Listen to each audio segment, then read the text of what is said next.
Letter girl ने मेरी skirt को बीच से काट दिया। सौभाग्य से मेरे पति ने मेरे नकली पेट पर ध्यान नहीं दिया, लेकिन यह पुराना छक्का उन्हें याद दिलाता रहा। इस महत्वपूर्ण क्षण में मैंने अचानक अपने बगल में मेजपोश देखा, इसीलिए मैंने तुरंत इसका इस्तेमाल एक स्कर्ट बनाने के लिए किया।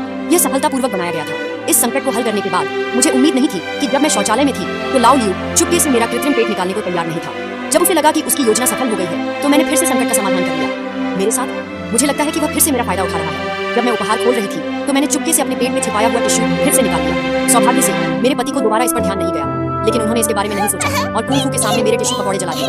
लाओ लियू, लेकिन यह मेरे मानकों पर खरा नहीं उतरा। जब मेरे पति ने फिर से कुर्सी पर गुब्बारा देखा तो मैंने सफलतापूर्वक अपने पेट को छू लिया था और वेश्या पर गुब्बारा चुराने का आरोप लगाया। इसलिए मेरे पति ने उसे एक छोटे से कमरे में बंद कर दिया और कोई वापस नहीं आया। मैंने मुसीबत खड़ी कर दी।